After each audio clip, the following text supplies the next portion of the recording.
Oke, baik. Saya akan meneruskan sekitar 50% dari chapter ini ya.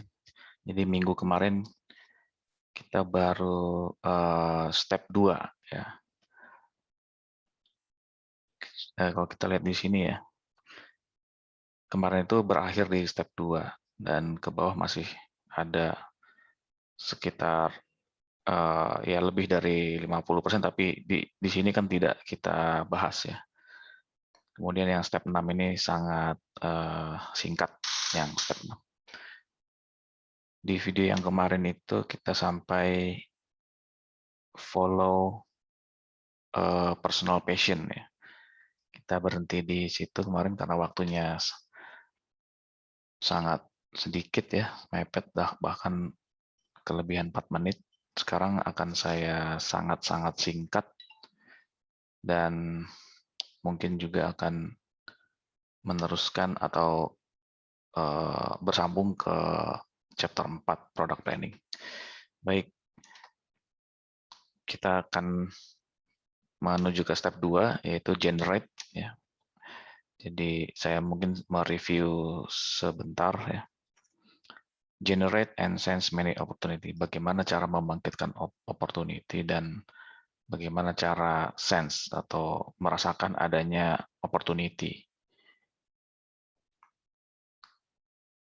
Kita sampai kepada compile bug list.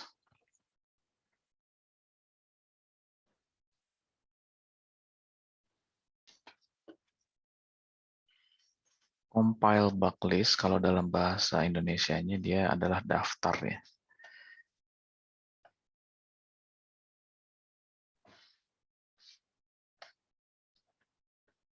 Daftar bug. Bug itu cacat ya. Bug itu lebih sering dipakai di ilmu komputer sebenarnya. Ya, kalau misalkan ada program yang error nggak bisa jalan pada suatu ketika kita kasih input dia error, berarti di dalam instruksinya atau programnya ada bug, ada kutu gitu maksudnya. Nah, kutu ini ya kenapa bug gitu? Karena bug itu kan kecil dan kita harus mencari-carinya gitu di produk yang luas dan besar-besar, di dalamnya kesalahannya adalah cuma kecil doang. Jadi kayak cari kutu gitu ya. Nah, di sini maksudnya opportunity ya, kita bisa dapat dari ya secara singkatnya sih sebenarnya dari sini ya. Ada frustration, ada annoyance ya. Coba kita lihat ya, semua keluhan yang Anda alami adalah ide. Gitu ya. Next ya. Kemudian pull opportunity from capability itu maksudnya apa? Kita lihat di sini. Ide berasal dari unique resource yang mana ada empat apa namanya, 4 daftar lah, ada 4 ciri-ciri, ada 4 kriteria, yaitu valuable, rare, inimitable, dan terakhir non-substitutable. Nah, apa itu artinya? Kalau valuable itu artinya adalah harus lebih greater performance dan kompetitor gitu ya. Intinya lebih memuaskan ya, produknya itu lebih memuaskan daripada si kompetitor. Itu valuable ya. Kemudian kalau rare itu artinya jarang yang menyediakan. Coba bisa lihat kan? Coba saya perbesar dulu.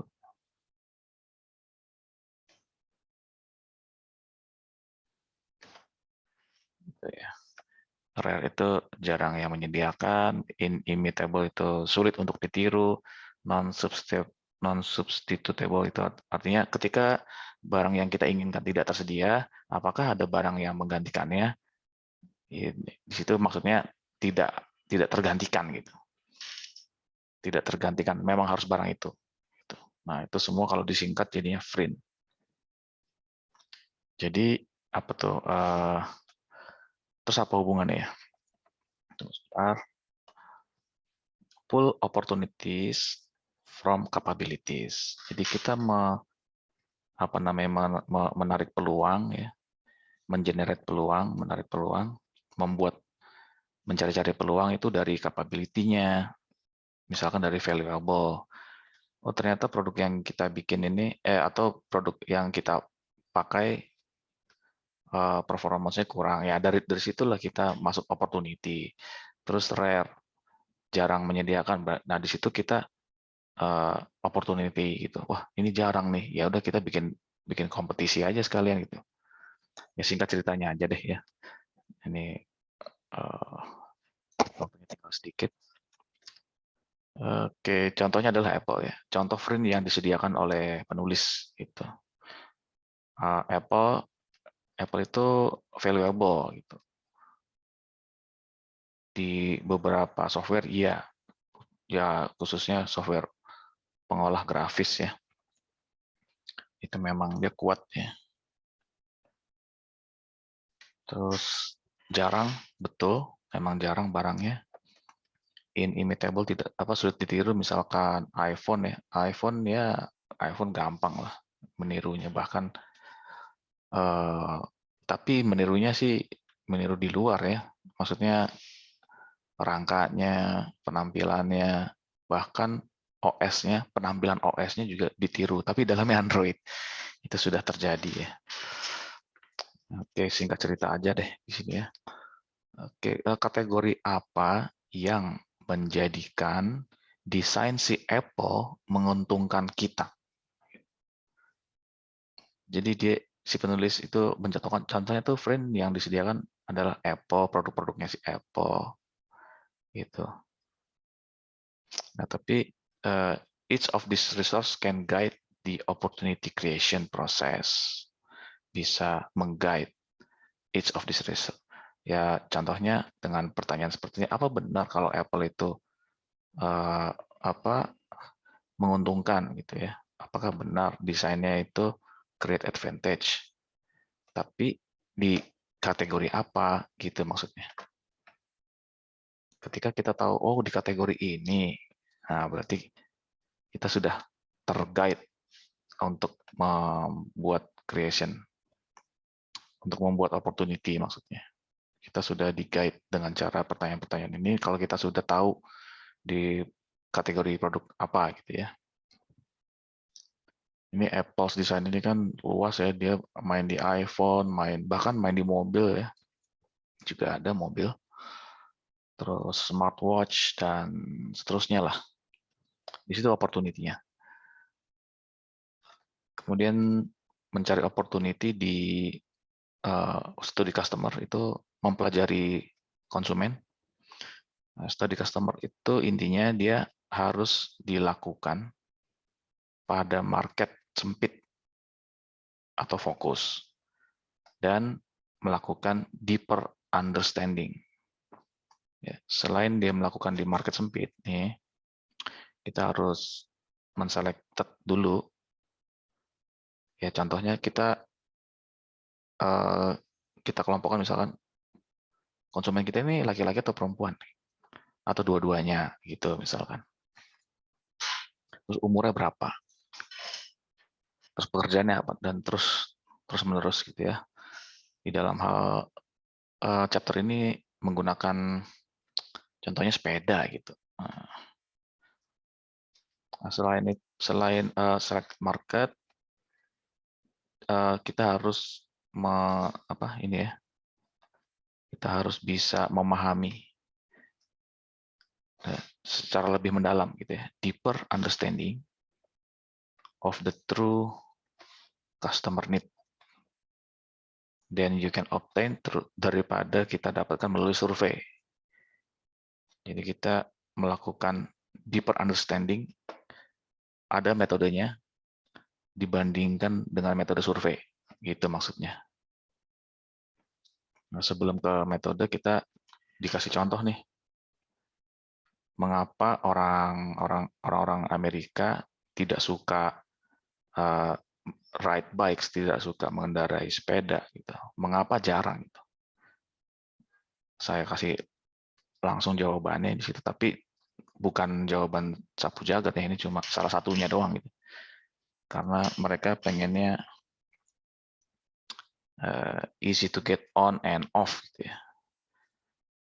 Begitu apa kita beli sepeda tuh maunya langsung bisa dipakai gitu. Padahal ya memang begitu kan. Tapi nanti kita lihat di bawah ya, apa yang dimaksud to get easy to get on and off.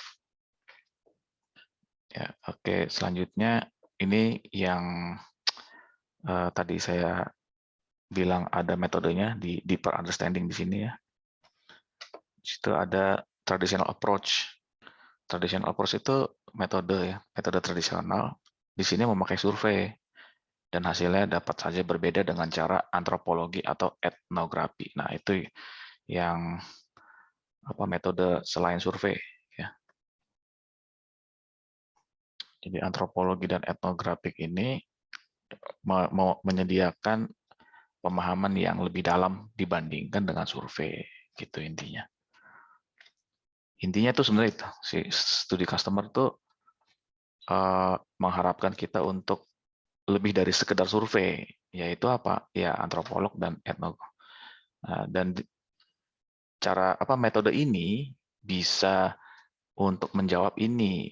Why more people in the United States don't ride bikes? Mengapa kok jarang yang pakai sepeda? Nah, antropologi dan etnografi ini yang dilakukan oleh Shimano. Ya, next ya. Biar kita cepat. Biar nyampe ke apa namanya? Chapter 4. User antropologi. Bentar.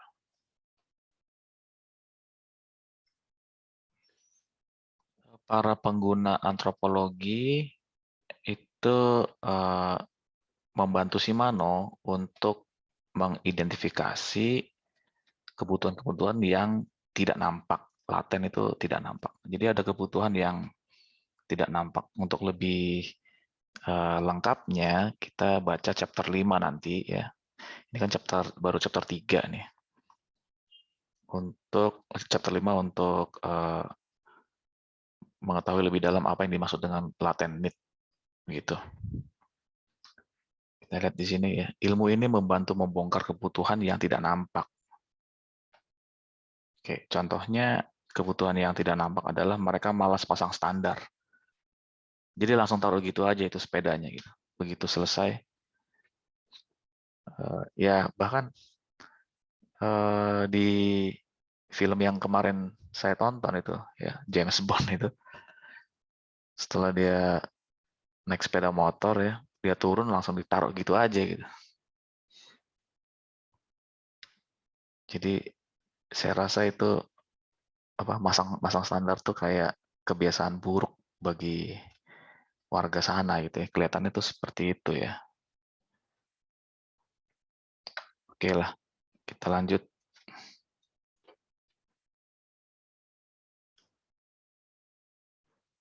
Ini apa namanya? Paragraf ini intinya adalah menurut penelitian Shimano, warga US memakai sepeda untuk leisure rider.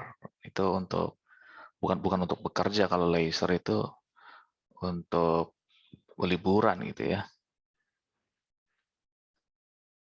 Oke, sebab itu Shimano membuat sepeda seperti 3 strip 8 gitu ya. Kenapa di sini kita lihat kok remnya nggak ada, terus giginya itu cuma satu single, tapi standarnya ada gitu. Nah, itu ini bentuk ini berasal dari kebutuhan-kebutuhan yang tidak nampak, itu yang pakai antropologi dan etnografik tadi ya. Jadinya seperti ini. Intinya seperti itu ya. Oke, kemudian oke, tadi kan studi customer ya. Mempelajari customer itu ada 2 metode, antropologi sama etnografik. Untuk apa studi customer? Untuk mengenerate opportunity. Nah, sekarang generate opportunity dengan mempertimbangkan dari tren. Apa itu intinya? Intinya membangkitkan opportunity lewat tren yang sedang terjadi. Tren yang sedang terjadi ini apa? Terus kita ikut-ikutan gitu ya. Ada peluang. Next.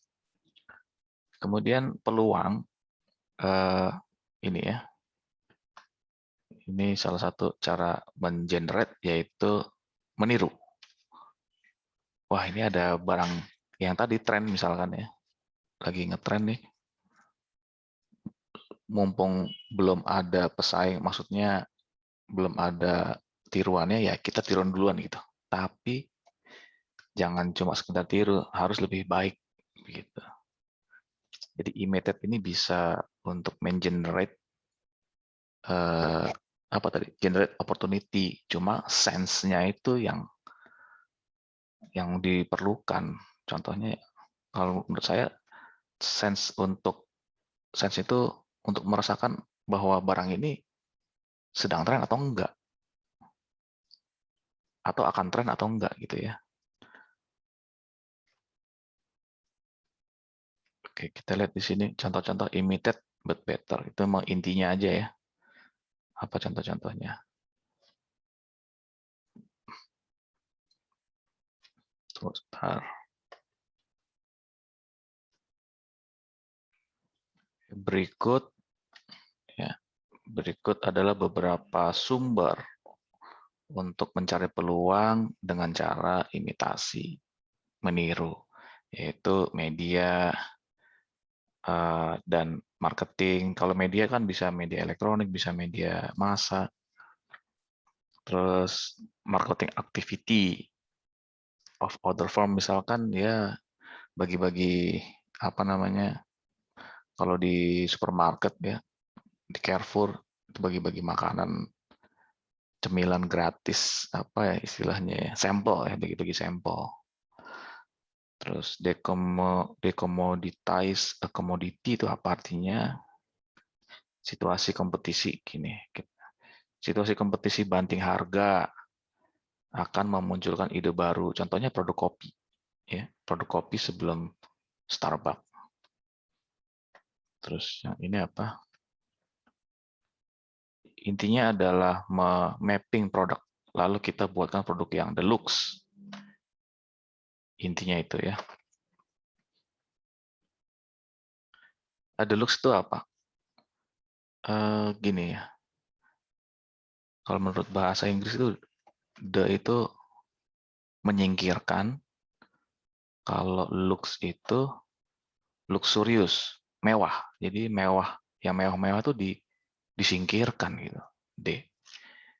Kalau the book menyingkirkan kutu gitu. Ada lagi destoner, menyingkirkan batu-batu kerikil yang ada di biji-bijian kopi, di beras kan ada batu ya, batu-batu kerikil itu. Pakai alat namanya destoner, debu, dan seterusnya lah. Nah, kalau deluxe ini artinya menyingkirkan hal-hal yang mewah gitu ya. Kalau di sini apa contohnya nih? Ya, contohnya kopi lah ya. Contohnya produk kopi sebelum Starbucks.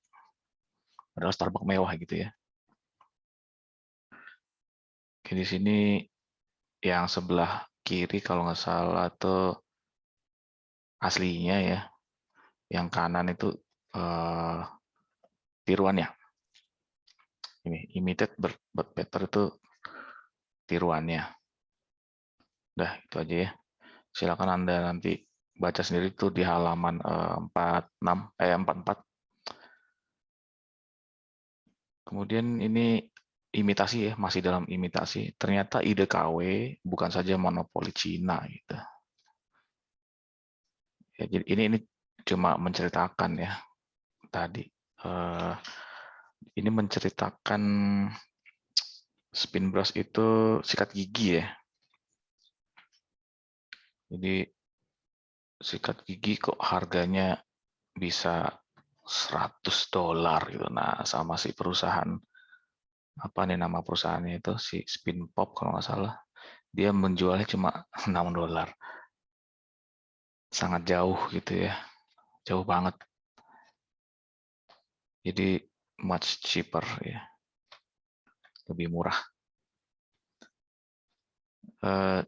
Jadi gini, list the premium product. Jadi kita membunuh produk-produk Goliat gitu, produk-produk raksasa, produk-produk yang premium.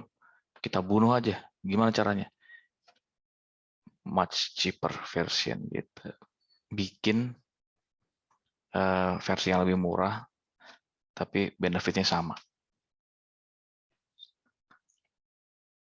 Next, import geographical, itu menularkan kearifan lokal ke daerah lain. Di sini dia Krating Deng ya. Krating Deng itu kan minumannya supir-supir gitu lah ya. Thai truck drivers. Nah, kearifan lokal di Thailand itu diimpor. Itu peluang itu ya, opportunity juga. Diimpor ke negara yang negaranya belum punya. Nah, kalau itu Indonesia sangat ini ya, sangat rentan terhadap import-import geographically. Contohnya tempe gitu. Tempe katanya sudah dipatenkan oleh orang Jepang. Terus ada lagi apa, wayang, batik sama orang Malaysia gitu ya. Oke, selanjutnya mengenerate opportunity itu dengan cara mencari sumber eksternal. Ya, about half come from outside gitu katanya. Untuk ini ya, recall that about half of product opportunity arise from source inside an organization. Produk opportunity itu arise itu hadir atau datang atau bangun gitu ya, dibangun dari sumber-sumber di dalam organisasi. Tapi setengahnya ternyata juga dari luar. Oke, those source including the following: lead user. Kita cari lead user di luar ya. Contohnya lead user to the point aja deh ya. Nih, dia ini adalah veterinarian. Selain dia dosen, dia juga praktisi veterinarian. Veterinarian ini vet itu apa? Peliharaan kalau nggak salah ya. Felin itu kucing ya. Dokter hewan itu ya, dokter hewan veterinarian. Dia sedang melakukan transplantasi hati karena prosedurnya dia baru dan marketnya kecil. NV existing surgeon juga sedikit ya, sedikit alat-alat bedah. Terus marketnya juga kecil, jadi dia kesulitan gitu. Dia kesulitan untuk melakukan bedah hati gitu ya. Oke, jadi intinya Dr. Lilian Aronson itu adalah lead user ya. Dan peluangnya bisa kita tanya ya, peluang untuk, kan ini identify opportunity ya, peluang untuk mengembangkan produk itu bisa lewat lead user. Nah, kebetulan menemukan apa lead user namanya Lilian yang kebetulan juga marketnya small, alatnya sedikit ya. Nah, ini peluang gitu maksudnya. Peluang untuk apa? Ya untuk mengembangkan. Oke. Contoh lead user adalah yang paling sering memakai. Itu maksudnya lead user ya. Yang paling sering memakai bertahun-tahun. Atau sering melakukan gitu ya. Meskipun mungkin dia tidak memakai, tapi dia sering melakukan, entah pakai alat apa. Ya, contohnya kalau lead usernya tukang bangunan gitu ya, ya terserah mau pakai alat apa, yang pasti dia tukang bangunan bertahun-tahun gitu. Representation in social network. Kita mendapat peluang itu melalui social network. Ini tidak saya highlight kuning, tidak pokoknya tidak saya highlight karena gampang kok, bisa dilihat dari sini ya. Kita mendapatkan peluang bisa dari universitas, dari laboratorium milik pemerintah, kemudian ada di website itu, nih Idea Storm, yang isinya tentang ide-ide gitu ya. Saya mau hapus-hapus dulu ini ya.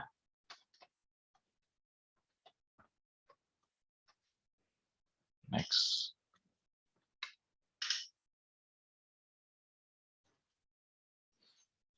Oke, itu tadi adalah step 2 tentang generate opportunity. Sekarang kita ke step 3.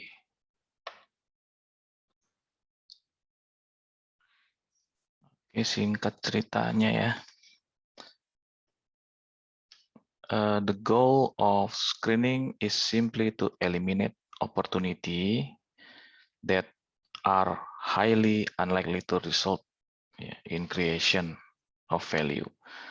Tujuannya adalah men-screening itu ya intinya menseleksi lah. Menseleksi. Tujuan dari menseleksi adalah gitu. Ya secara sederhananya untuk mengeliminasi gitu. Untuk eliminasi itu apa sih ya? Menghapus atau mendelete atau menyingkirkan peluang-peluang. Intinya itu aja, stop sampai sini. Intinya adalah untuk menyingkirkan peluang-peluang. Nah, kalau lebih jelasnya peluang yang seperti apa? Ya, peluang yang highly unlikely gitu, yang sepertinya tuh sangat tidak menghasilkan creation of value gitu. Oke, intinya itu aja deh. The aim is not to pick the single best. Justru malah screen opportunity ini bukan untuk mengambil opportunity terbaik, bukan mengambil opportunity terbaik, tapi ini mengeliminate.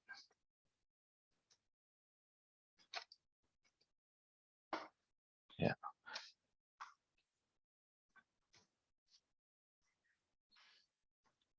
Bagaimana caranya untuk mengeliminate opportunity? Tentunya dengan memakai kriteria ya.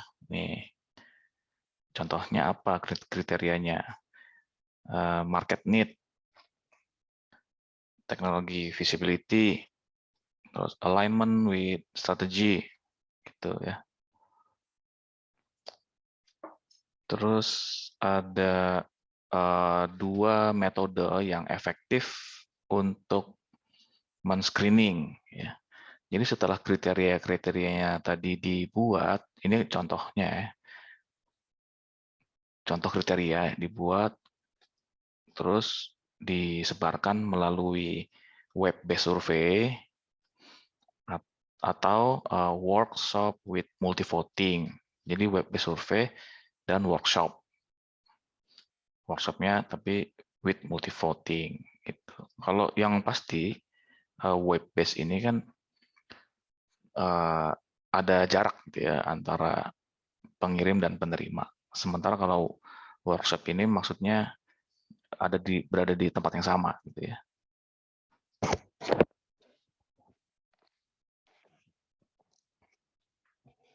Intinya itu.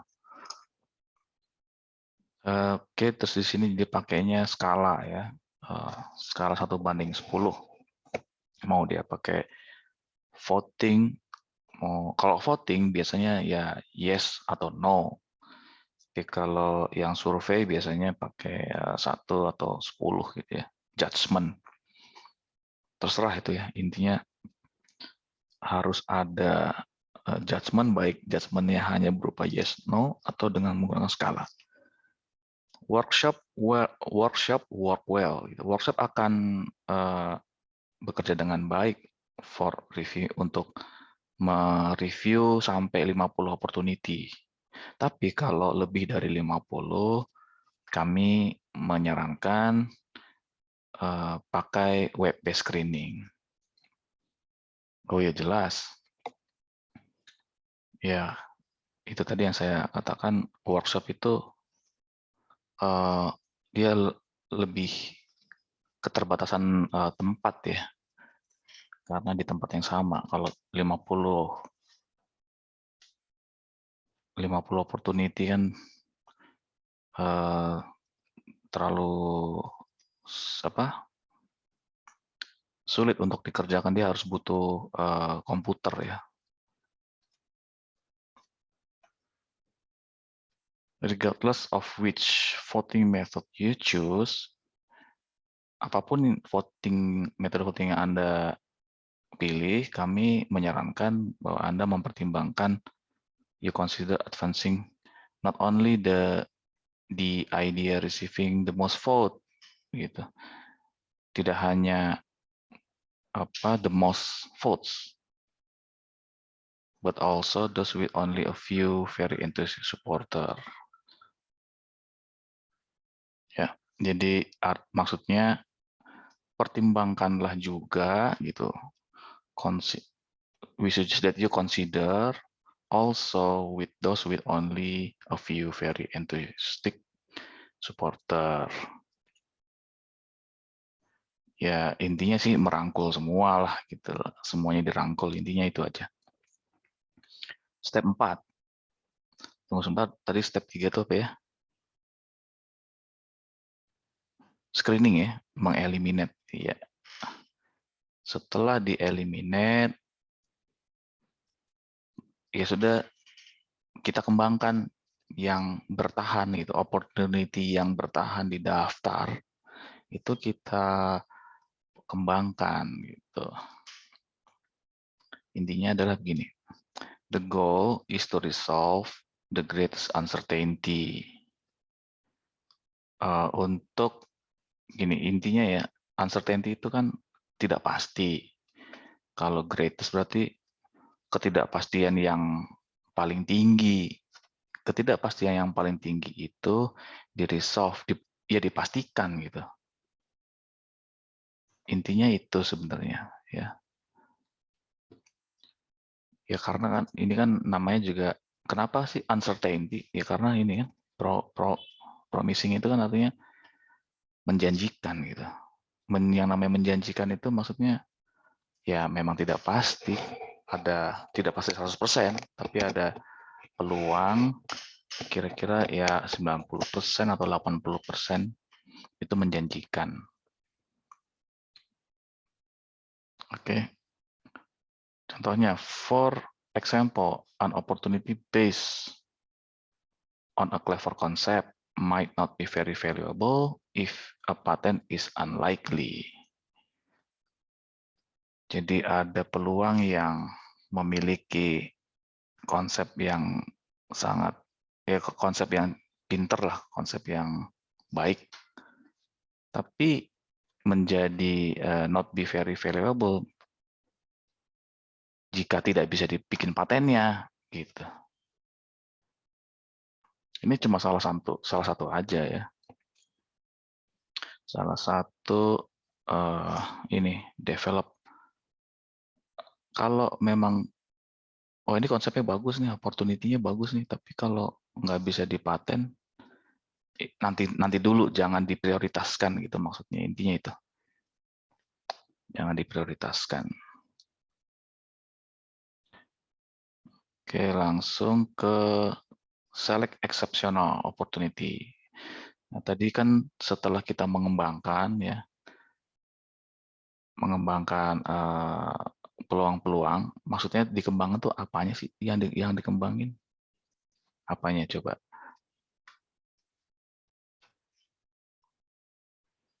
Ya, apalagi kalau bukan mengembangkan ini ya, fitur. Mengembangkan fitur baik. secara cara kerja gitu ya, cara kerja produk yang terutama ini ya dikembangin dengan berbagai alternatif gitu ya. Alternatif apa? Alternatif misalkan dia cara kerjanya yang tadinya misalkan cara kerjanya pakai magnet diganti misalkan pakai penjepit gitu, pakai suction apa nih, suction ditempel dengan air suction ya. Jadi kayak apa tuh suction ya, kayak pernah lihat nggak yang bentuknya seperti ini? Nah gitu. Atau kalau dari samping sih salah, dari samping begini. Nah, di sini ada lubangnya di sini. Terus ini kaca. Tuh ya. Suction jadi dihisap udaranya sehingga dia nempel di kaca. Lupa saya namanya apa. Ya pokoknya gitulah ya dikembangkan gitu ya. Nah, setelah dikembangkan apa? Pilih exceptional opportunity. Apa itu eksepsional? Nah, masih ingatkah kata-kata exceptional opportunities? Lihat di exhibit 3 strip 4. Wah, jauh ya di atas. Saya pause dulu. Ini eksepsional nih. Eksepsional itu yang mana? Apakah yang ini atau yang ini atau yang ini atau yang mana gitu? Ya, kelihatannya yang ini ya. Kalau tadi kan udah step berapa tadi? Step 5 ya. Oke, kita kembali ke halaman berapa tadi?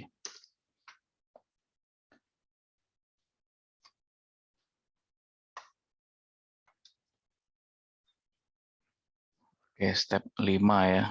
Exceptional tadi berarti yang ujung tadi ya, yang tinggal 2 tadi ya. Select exceptional opportunity. Intinya apa? Ini inti dari step 5 yaitu pick the exceptional view opportunity ya. Ambillah beberapa opportunity ya pengecualian ya yang menjamin significant investment, yang menjamin investasi secara berarti di dalam mengembangkan produk gitu maksudnya ya. Pokoknya intinya pilih lah. Nah, setelah dipilih diapain? Ini metode di step 5 gitu ya. Step 5 itu selain kita memilih, kita pastikan dengan pertanyaan-pertanyaan. Ini adanya di RWW, ini di chapter 8 ya. Maksudnya yang lebih jelasnya ada di chapter 8. Nah, di chapter 8 ini RWW ini juga dipakai kembali di chapter 3 ini, opportunity identification gitu ya. Real, win, worth it. Jadi apakah dia nyata, apakah itu bisa dimenangkan, apakah layak gitu. Ini ya. Intinya tiga pertanyaan itu RWW tadi kita tanya-tanya. Ini langsung ke bawah ya. Langsung ke bawah tuh maksudnya contohnya ya. Contohnya swing ball cat toy. Ini kan yang sudah saya jelaskan di video yang kemarin ya. Contohnya ketika ini menjadi opportunity yang eksepsional tadi. Ada 2 kan tadi.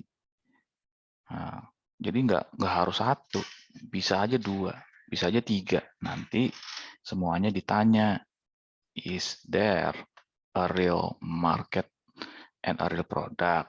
Gitu. marketnya ada nggak si swing ball cat toy ini? Apakah benar ada kebutuhannya? Terus dipastiin lagi maksudnya butuh apa ya? Dan bagaimana cara kebutuhan itu dipresentasikan? Personally satisfied, bisa memuaskan gitu ya? Apa artinya? Apakah kebutuhan itu benar-benar bisa dipuaskan gitu? Jadi kalau ini dijawab yes gitu, nah muncul ada pertanyaan yang lebih lebih untuk memastikan gitu. Ini kan bisa aja cuma dijawab yes yes doang gitu ya. Nah, kalau pertanyaannya siapapun boleh nanya dengan menggunakan 3 pertanyaan ini, 1, 2 gitu ya. 3 di bawah. Siapapun bisa nanya, tapi siapa yang jawab? Yang jawab adalah yang penanggung jawab si proyek ya, di dalam workshop, di dalam diskusi, masing-masing kan punya tanggung jawab ya.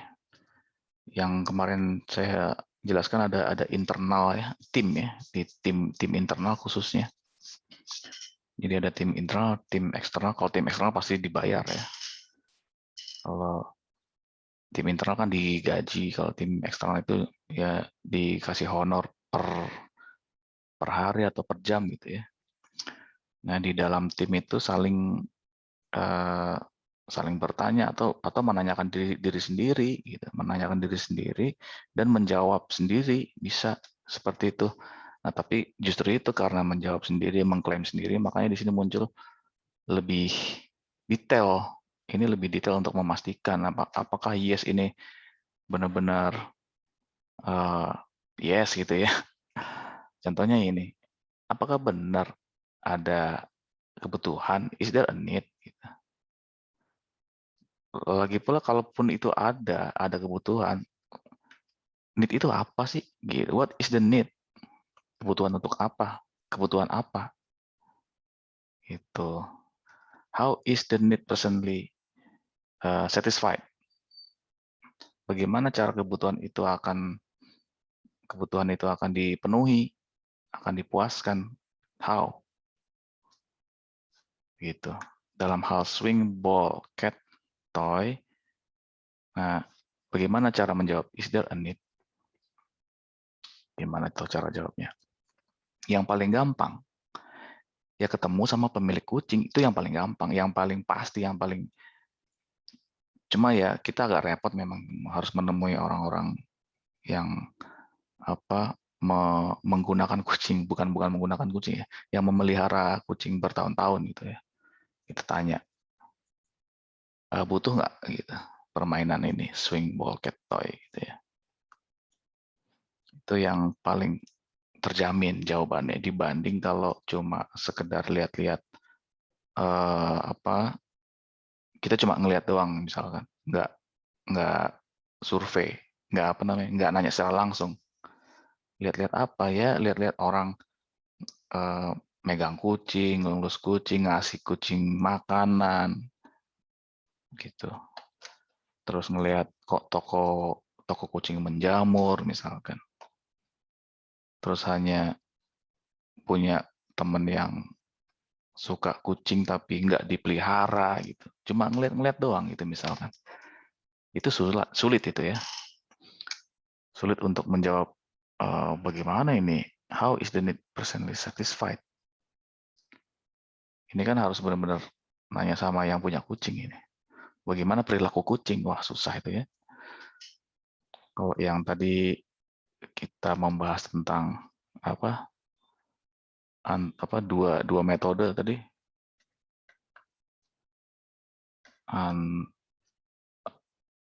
antropologi sama etno, studi customer gitu ya. Studi customer, ya kalau manusia enak studinya.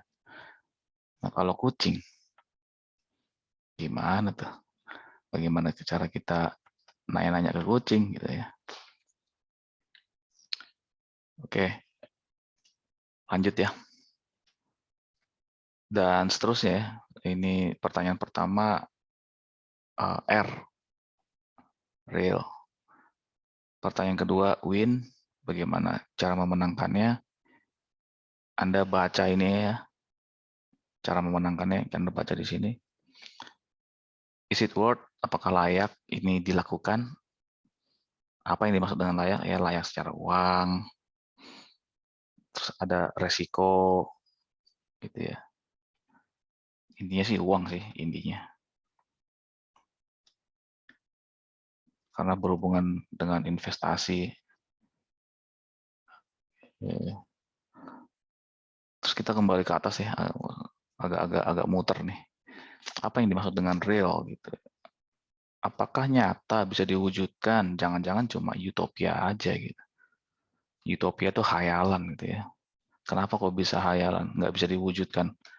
Ya karena teknologinya nih, misalkan teknologinya nggak ada, ya percuma. Atau nggak ada orang yang butuh gitu. Oh konsepnya bagus banget. Misalkan mau pergi ke Mars, bagus itu. Kenapa bagus ya? Karena bumi sudah global warming, udah panas, polusi. Dengan kita ke Mars aja gitu. Teknologi ada, tapi marketnya nggak ada. Siapa yang mau ke Mars? Is the opportunity real? Gitu. Utopia gitu. Ke Mars itu semacam hayalan. Tapi kita lihat hayalannya sedang dibangun ya, sedang diwujudkan. Can you win this opportunity? Bagaimana cara memenangkannya? Yaitu ciri-cirinya kalau menang tuh sustainable. Kalau cuma sehari dua hari, ya gimana mau menang gitu? Ntar nggak balik modal ya kan? Are you more capable of executing it? Gitu.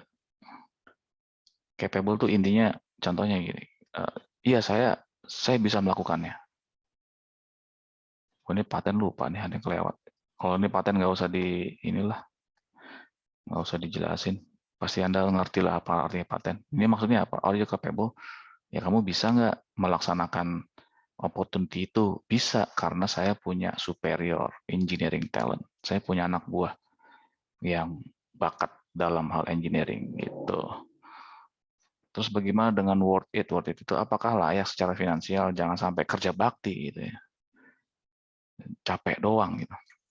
Nggak digaji, jadi cuma bantu-bantu doang. Meskipun dia nggak keluar duit misalkan ya. Yang paling ringan ya. Yang paling ringan tuh kerja bakti. Yang paling berat itu keluar duit. Duitnya nggak balik. Layak nggak? Tuh. Oke, terus apa lagi di sini? Ternyata di sini intinya adalah RWW tidak selamanya cocok. Itu di paragraf ini intinya tidak selamanya cocok. Ya, contohnya bagi starting new business, startup lah. Tapi kan kalau startup itu kan dia software ya. Sementara kita di sini tidak berbicara software, tapi kita berbicara sama-sama starting new business. Starting new business, kita bikin bisnis baru, benar-benar baru, sama sekali baru dari nol, itu tidak cocok dengan RWW. Tapi ya, namun RWW meskipun nggak cocok, tapi RWW tetap lebih bermanfaat, dapat lebih membantu kita sebagai orang baru dalam hal bisnis. Ya, meskipun ada yang tidak lengkap di RWW, ya, tetap RWW tetap dapat lebih membantu. Apa sih yang tidak lengkap? Misalkan kondisi keuangan yang baru bangun. Jadi pertanyaan nih, RWW itu kan pertanyaan kan, berisi dengan pertanyaan-pertanyaan. Terus kita ini akan membangun bisnis baru nih, gitu. Ya gimana keadaan keuangan kita, bisa nggak gitu. Terus bagaimana dengan rilis, gitu. Rilis yang harus cepat karena sumber daya kita terbatas lah, kan kita baru. Ya beda dengan perusahaan yang udah tua, yang udah lama, itu pasti banyak sumber dayanya, terutama duitnya ya. Jadi meskipun rilisnya agak telat, nggak apa-apa, kita bayar gaji buta gitu, orang duitnya masih ada gitu kan. Nah, Ketika rilis, baru deh kita lihat bagaimana market menyambutnya, apakah banyak yang beli atau adem ayem aja gitu. Tapi intinya kembali RWW ini gitu ya, menggunakan kriteria yang berbeda. Starting new business ini akan menggunakan kriteria yang berbeda dari kriteria company-company yang sudah terbangun sudah lama. Contohnya, selain untuk ini sebagai tambahan atau daripada memakai kriteria-kriteria yang ada di RWW, pengusaha muda yang baru itu might select opportunity based on amount. Jadi bisa saja pengusaha-pengusaha muda itu memilih opportunity berdasarkan uang yang dia punya. Kriterianya begitu. Oh, saya pilih opportunity ini kenapa? Ya karena saya punya duitnya segitu. Oh, saya pilih opportunity yang ini untuk dilanjutkan. Kenapa? Karena rilisnya lebih cepat gitu. Ingat ya, ini kan step 5 nih. Step 5 itu nih ya, select exceptional. Exceptional itu seperti apa sih tadi? Nih, yang tinggal 2 ini, kalau kita pengusaha baru, ya kriterianya adalah duit. Mana yang duitnya paling murah di 2 exceptional ini? Gitu. Tapi kalau yang established company pakai RWW.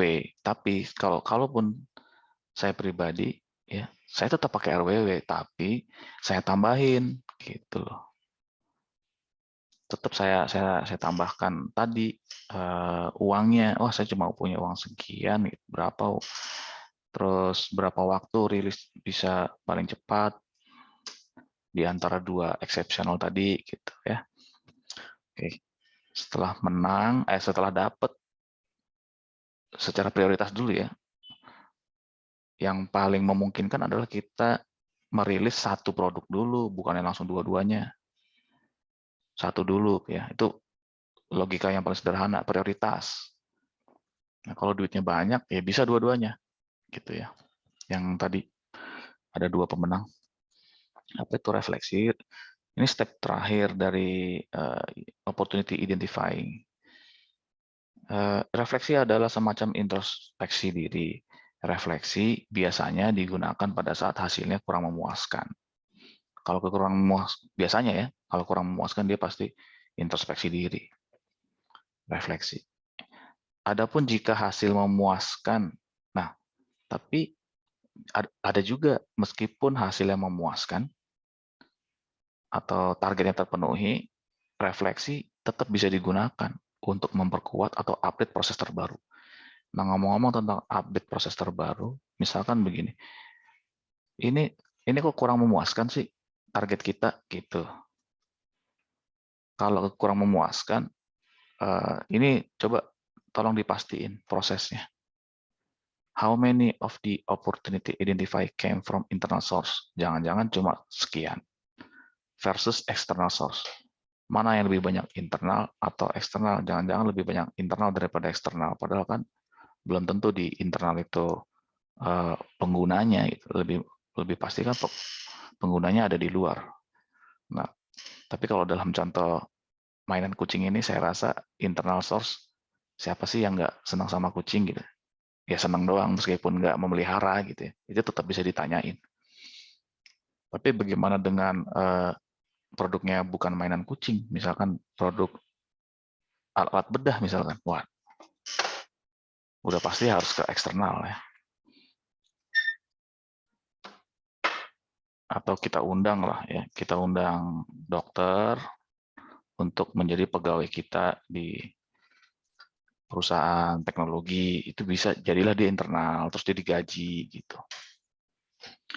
Tapi buat apa digaji kalau cuma proyek gitu ya? Proyek itu kan cuma period of time, tidak selamanya.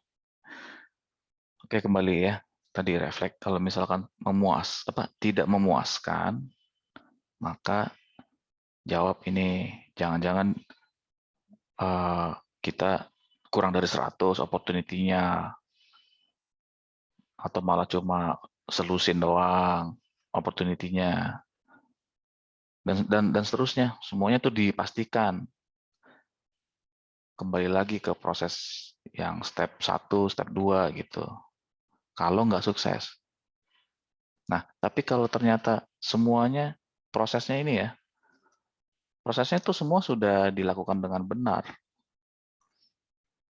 Misalkan internalnya 40, eksternalnya 60, terus kita sudah bangun opportunity sampai 100, terus kita tidak terlalu narrow kok gitu, nggak terlalu, kalau kucing kan, kucing itu narrow nggak? Seharusnya enggak ya, karena mainan kucing juga bisa dipakai oleh mainan binatang-binatang lain, bisa aja anjing, terus ferret apa ferret tuh, yang kayak musang kecil itu, nah gitu ya. Nah, kalau benar-benar narrow itu berarti ya cuma kucing doang yang pakai, anjing nggak bisa pakai. Gitu. Enggak, kita nggak narrow kok, ini bisa dipakai oleh binatang lain selain kucing misalkan. Pokoknya semua pertanyaan ini dijawab dengan memuaskan, tapi hasilnya kok kurang memuaskan. Itulah gunanya refleks, gitu maksudnya. Itu gunanya refleks. Dan nanti akan ada update proses terbaru. Ya karena itu tadi prosesnya semua sudah sesuai, sudah memuaskan, tapi kok kurang memuaskan hasilnya. Ya, ini resultnya kok kurang memuaskan sih.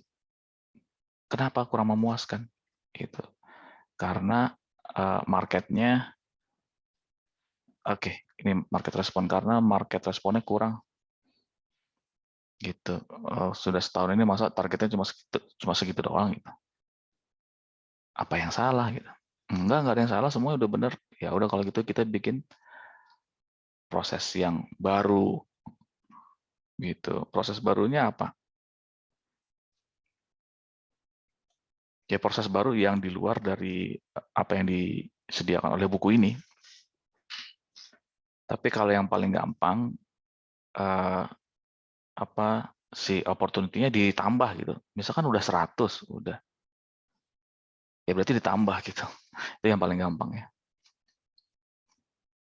Nah, kalau tadi yang mengenai market respon ya, maka ada proses yang lebih, mungkin prosesnya sama, apa namanya, survei market ya, lewat website. Yang tadi selama ini pakai website ya, ngelihat di toko-toko marketplace, nah kita bikin survei sendiri misalkan gitu loh. Proses yang baru bisa jadi seperti itu. Ya, proses apa? Ya proses untuk menentukan market need, market size. Tadi tadi kan ada apa namanya? Nih, market size. Ini kan prosesnya nggak hanya lewat website. Maksudnya nggak hanya kita ngintip marketplace. Kita juga bisa bikin sendiri. Misalkan kita bikin survei tapi ada hadiahnya. Begitu. Ayo teman-teman, atau kepada khalayak ramai, isilah survei ini, nanti akan saya kasih hadiah misalnya. Sebenarnya market size-nya berapa sih? Gitu loh. Itu salah satu cara ya untuk mengupdate proses terbaru, khusus proses untuk menentukan market size. Cuma contohnya doang itu ya. Sebenarnya sih banyak ya, nggak hanya market size. Oke, ini adalah akhirnya produk yang sebagai pemenangnya ya, eksepsional, pemenang dalam turnamen ya. Oke, summary silakan Anda baca sendiri aja lah ya. Ini cuma pengulangan-pengulangan saja, kita lanjut. Oke, sebelum saya lanjut mungkin ya sedikit saya ajak Anda untuk membaca pertanyaan ya. Di sini ada exercise. Ini disuruh apa nih? Decommoditize ini yang tadi dilucuti gitu ya. Dilucuti maksudnya yang mahal-mahal itu apa didaftar, dicatat barang-barang yang mahal terus dibikin imitasinya gitu. Tapi dengan benefit yang sama gitu. Terus ini generate disuruh diminta untuk membangkitkan 10 peluang for your own personal passion. Nah, kalian ini kan mahasiswa, saya yakin 100% pasti punya personal passion. Pasti punya. Nah, tinggal nanti apa sih bedanya personal passion sama yang compile backlist tadi? Nah, gitu. Misalkan passionnya, oh saya suka dengan sepeda motor gitu. Saya sudah bertahun-tahun sejak SMP, sejak SMA sampai sekarang saya pakai motor terus, touring. Nah, itu passion tuh, touring dan seterusnya ya. Identify the friend resource for product-based company you admire. Anda admire itu mengagumi apa barang apa yang Anda kagumi ya. Barang apa ya, product based. Tapi sini product based company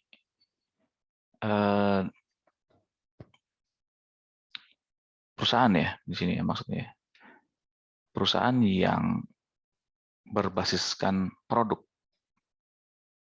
Perusahaan apa yang Anda kagumi? What new product opportunity might be enabled by this resource?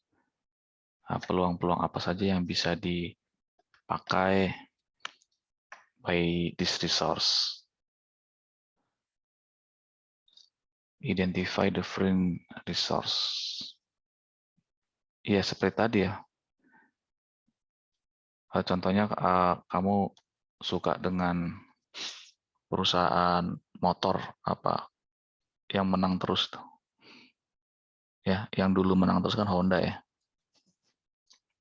Nah, friend-nya gimana tuh si Honda itu? Value, apakah better performance, apakah unik gitu ya.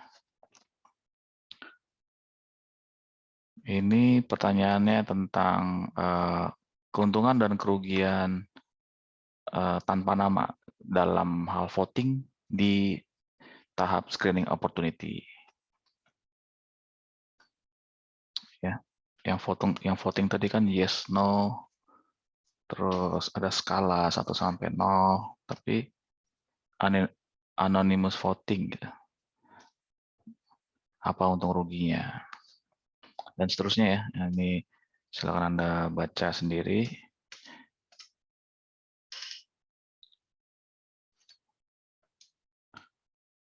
Product planning. Oke, sekarang chapter 4 ya. Oke, sebelum ke chapter 4 saya perlu memisahkan video ini. Jadi video yang beberapa menit ini saya khususkan untuk chapter 3 ya, supaya nanti untuk membaca chapter 4 tidak bergabung videonya ya, supaya mudah ditemukan, maka saya sudahi dulu sampai sini.